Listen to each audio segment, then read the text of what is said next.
A very warm welcome to all our viewers and welcome to a new edition of Africa Today. Our program bringing you all the latest news and developments inside the African continent. My name is Angie Meher and I'll be joining you for today's edition.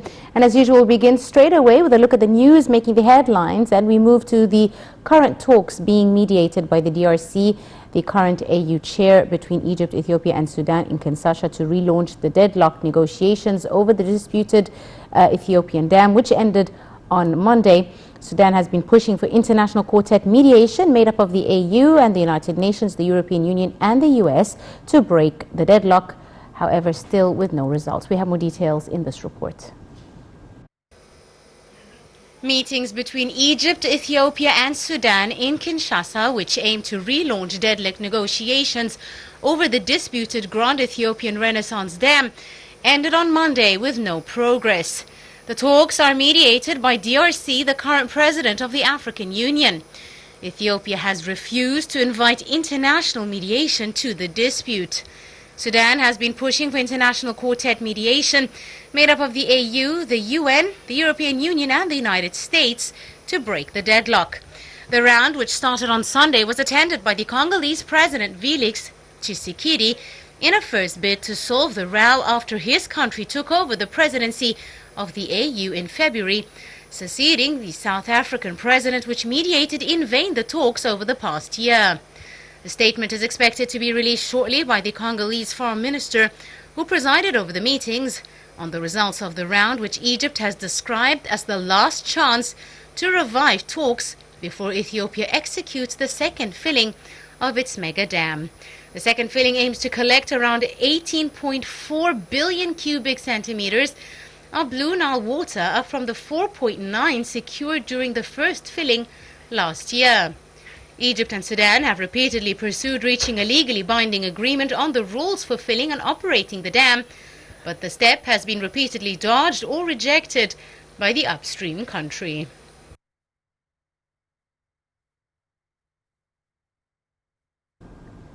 Sudan Security and Defense Council declared a state of emergency in West Darfur state and mandated that the regular forces to adopt all the necessary measures to end the armed clashes which have led to the killing of at least 40 people. The decision came after the council, chaired by the chairman of the Sovereign Council, Abdel Fattah al-Burhan, held an emergency meeting on the recent incidents. We have more details in the story. Sudan has declared a state of emergency in West Darfur state following ethnic clashes that have left at least 40 dead and thousands of people displaced. On Monday, the UN said that at least 40 people had been killed and more than 50 injured after violence broke out on Saturday between Arab groups and the non-Arab Masalit ethnic community in the city of Ignina. UN Humanitarian Affairs Agency said that gunfire could be heard in the neighborhoods of Hayy al-Jabal and Al-Jamarik late afternoon on Monday. The situation remains tense in the town as the two sides mobilize their forces. The agency says humanitarian operations have been suspended and humanitarian flights have been cancelled until the security situation improves. The UN said that the town acts as a hub for delivering aid and over 700,000 people are now affected by the deterioration of the security situation. In January, conflict between the Masalit and the Arab communities led to the death of at least 129 people and displacement of over 108,000 people, with most of them sheltering in schools and health facilities in the town.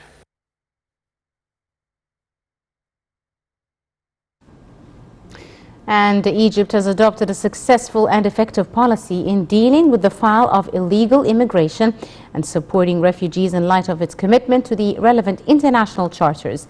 The cabinet released an infographic on Egypt's success in suspending the flow of illegal immigrants as well as controlling the land and maritime borders. We have more details in this report. The Cabinet Media Center said on Monday that Egypt has adopted a successful and effective policy in dealing with the file of illegal immigration and supporting refugees in light of its commitment to relevant international charters. The Cabinet released on Monday an infographic on Egypt's success in suspending the flow of illegal immigrants and controlling land and maritime borders, in addition to outlining legislation that combats the immigrant smuggling. The infographic shed light on Egypt's success and its turning into a world model in fighting illegal immigration and supporting refugees. referring to the international praise of Cairo in handling both files. The report reviewed the state's efforts to combat illegal immigration at the local level, noting that the first national strategy to combat illegal immigration was launched in 2016. The report also focused on the efforts exerted by the Ministry of Migration to implement the initiative of rescue boats, which worked on increasing the awareness of society about the risks of illegal immigration. The report said a budget of 250 million Egyptian pounds has been allocated in the state's budget to support 70 villages nationwide to set up projects for the youth. It has contributed to establishing projects worth 55 million Egyptian pounds. Egypt has not recorded any case of illegal immigration since 2016.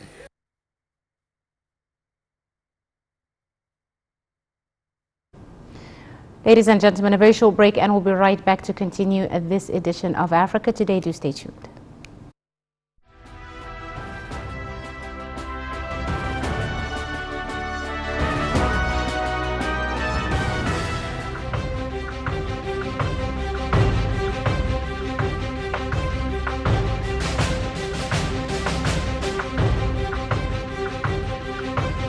نحن لدينا مصير مشترك. مصر تسلمت الرئاسة الدورية للاتحاد الإفريقي لعام 2019 وتتطلع كعادتها دوما للتعبير عن شواغل الشعوب الإفريقية الشقيقة الرامية لتحقيق الاستقرار والتقدم ودفع عجلة التنمية قدما. إذا كنتم ترغبون في تغيير وجه القارة الأفريقية فالاتحاد الإفريقي كقيادة تستطيع أن تعمل وتدرس بشكل مركزي لمشروع عملاق لبناء بنية أساسية على مستوى القارة. أنا أتصور أن الأمن والاستقرار استثمار. إذا لم تستقر هذه القارة والأمن فيها بمعدلاته عالية، هذا الأمر سينعكس بالسلب علينا كلنا.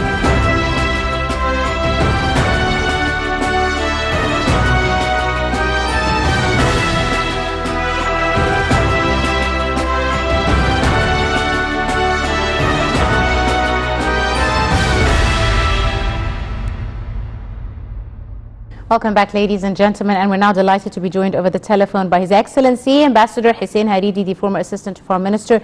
It's a very good afternoon to you, Mr. Ambassador. Good afternoon, madam. Thank you so much, sir, for joining us now. In an infographic released by the Cabinet late Monday, they said that Egypt has presented a world model in the fight against illegal immigration. Of course, we've seen the numbers dropping until illegal immigration has no longer become an issue, really, for Egypt. Could you tell us a bit about how you see this latest development? Well, we have adopted a national strategy for combating illegal immigration. And this strategy has been successful in bringing down illegal immigration from Egypt towards Europe to none. And the record from 2016 up to now has been praised by member countries in the European Union. And of course, on the other hand, the Egyptian government, particularly in 2019, began following a very successful strategy of dealing with the causes that lead to illegal immigration from Egypt. And this strategy, or this plan, a successful plan, targeted 70 villages in 14 governors, and it provided and provided financial aid, financial assistance to the young men in these villages, so that would encourage them to work and to not to think about leaving the country. And similarly, the government has explained the steps that should be taken by whoever wants to immigrate, so that his immigration would be legal. Yes. So I guess the Egyptian government has been successful in fighting, in ending illegal immigration from Yes. Egyptian shores, as well as dealing effectively with the root causes that lead or that push young men to think about immigrating. Right. Let's talk a bit about some of the laws and legislations and regulations that have supported really Egypt's fight against illegal immigration and the backing of refugees as well, Your Excellency. Well, I guess the government after 2016 passed a law Yes. criminalizing illegal immigration on the one hand, and on the other hand, ensuring that whoever traffic in humans Yes. will be severely punished. So I guess this law is law number 82. I guess this law has contributed to a certain extent in dealing with the illegal immigration or those who encourage Egyptian youth to immigrate. Yes. As you may know, madam, these young men pay a lot of money for the smugglers. Yes. Just so they let them leave the country.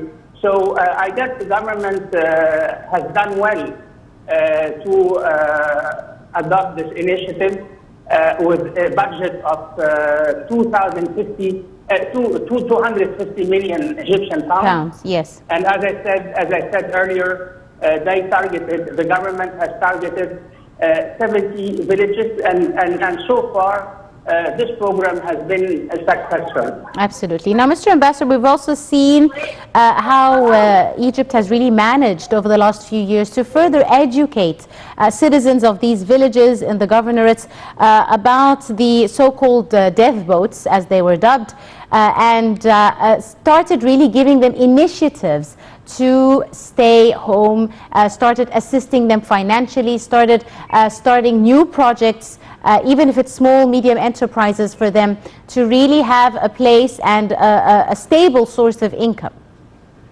Well, of course, one of the main reasons why young men decide to immigrate illegally, whether from Egypt or anywhere else, Yes. is economic and financial, Of course. and lack of employment. So if we in Egypt could provide employment opportunities for the young, then I guess one of the leading reasons behind illegal immigration would be dealt with. And so far we have been successful, as the European Union has on many occasions testified. And I guess that lately the Egyptian government adopted a very ambitious strategy to modernize the Egyptian countryside. Yes. And of course, this is a very ambitious program that would cost a lot of money, but it's a necessity. It's very important, and this would really encourage people, particularly the young, to stay where they are. Once they have employment opportunities, they have jobs, and they have this feeling that Yes. this feeling of security, and that they can sustain themselves and their Families, yes, absolutely. Yes, madam. Yes. Now, Mr. Ambassador, the report that was published also referred to the international praise that Cairo has received. Could you shed more light on how the international community has viewed the Egyptian strides to decrease illegal immigration, and how at the same time they have benefited from this? Well, the year 2015 was a turning point in the way the world, and particularly the European Union, dealt with this problem of illegal immigration. Because in 2015, almost 5 million, just imagine the number. Yes. Just imagine the figure. Almost 9 million illegal immigrants, almost between commas, invaded Europe. And this and Germany itself accepted or received About 1 million. more or less 1 million Yes. illegal immigrants. And this has caused Chancellor Angela Merkel has caused it politically within Germany. And so the European Union does not want to see or to witness a repeat of what happened in 2015. And Egypt was one of the leading countries working, cooperating with the European Union Yes. in stemming and ending illegal immigration. But speaking about facing illegal immigration, we on many occasions, I guess President Sisi has always referred to that we shouldn't rely solely on what's called security solutions to face this problem. But we have to we have to address the socio-economic causes Yes. that lead millions of people to think about immigrating illegally to Europe. Absolutely. So I guess this position on the part of Egypt has been welcomed, and from following the visits of senior European officials to Egypt and their meetings with President Sisi, one of the basic elements, talking points of these senior officials is just to praise the Egyptian policies combating illegal immigration. Yes, and we've also seen Egypt's engagement with neighboring countries, for example, like Libya, which is another source really of illegal migrants, helped also fighting the issue of illegal immigration. How do you see the involvement and the decrease on that end, Your Excellency? Well, of course, the role of Libya in illegal immigration, this is, or let me put it this way. Yes. Illegal immigration from Libya is part or has been part of the security problem and the political instability that Libya witnessed in the last 10 years. Yes. But fortunately, Libya on the right track right now. And I believe with the legitimate government in place, and once they hold their elections next December 24th, and they have a government, again, the state and the state institutions would be back with legitimacy. I guess Libya would deal with illegal immigration from its shores. But having said that, I firmly believe that not only the African Union, but also the European Union Yes. should work together to deal with the root causes of illegal immigration, which are mainly social, financial, and economic. And in some cases, people flee terrorism and political instability. So we have, the world community is called upon to deal with all these root causes, madam. Absolutely right. Your Excellency, Ambassador Hussein Hariri, the former assistant to the Foreign Minister, I'd like to thank you very, very much, sir, for your time and your insight. And I guess that's all the time we have for today's edition of Africa Today. You're in the company of myself, Angie Meher. Many thanks for watching.